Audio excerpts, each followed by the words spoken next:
जय श्री कृष्ण, जय श्री कृष्ण, जय श्री कृष्ण। जय राधा रानी की जय, जय द्वारिकाधीश नाथ की जय, जय सिया रामचंद्र की जय, जय वैष्णो माता की जय।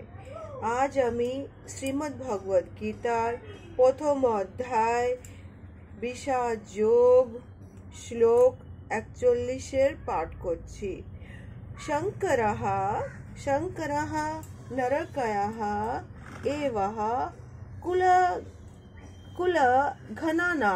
घनानां कुलस्य च पतन्तिः पितरः हि येषां लुप्तः पिण्डः उदकः क्रिया। অনুবাদ বনশঙ্কর এখানে বলা হচ্ছে কুরুক্ষেত্রের মাটিতে অর্জুন যখন সমস্ত পক্ষ প্রতিপক্ষ যখন সে দেখতে পাচ্ছে আর সে এটা অনুভব করছে, সে মনের দুঃখ ক্ষুণ্ণ হচ্ছে কি এই যুদ্ধতে সবাই চলে যাবে।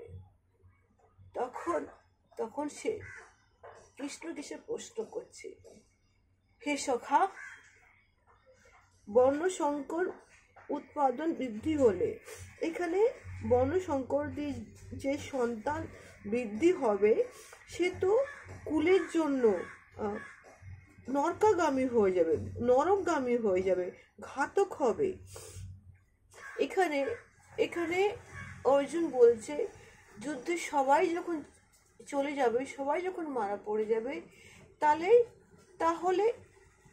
তাহলে মৃত্যুর পরে পিণ্ডদানটা কে করবে?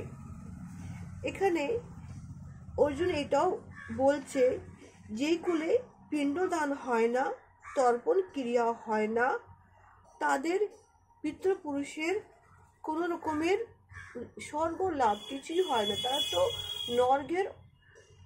নরকের থেকে অধঃপতিত হয়ে যায়। এখানে অর্জুন বলছে কি কৃষ্ণ যখন কেউ পিণ্ডদান যখন তার হয় না, তখন তার তর্পণ হয় না, তাহলে তো তার মুক্তি হবে না, তাহলে তো সে সূক্ষ্ম দেহ প্রেতের রূপে সে এদিক ওদিক ঘুরে বেড়াবে, সেটা তো হিতকারী না। হে জনার্দন, এখানে বলা উচিত, এখানে আমাদের ভাবা উচিত কি সনাতন ধর্মে, একমাত্র সনাতন ধর্মেই আছে যারা পিণ্ডদান হয়, তর্পণ ক্রিয়া হয়, যার জন্য আমরা সবাই আমাদের পিতৃপুরুষরা যাতে মুক্তি লাভ করা হয়। আমরা যে ভাগ্যবান যে আমরা সনাতন ধর্মে। এখানে একটা গল্প বিশেষ উল্লেখ করা অতি আবশ্যক দরকার। কর্ণ যখন মৃত্যু প্রাপ্ত হয়, তখন যখন ও ঠাকুরের কাছে যায়, তখন সে বিষ্ণু তাকে বলা হয় তোমার তো মুক্তি হচ্ছে না।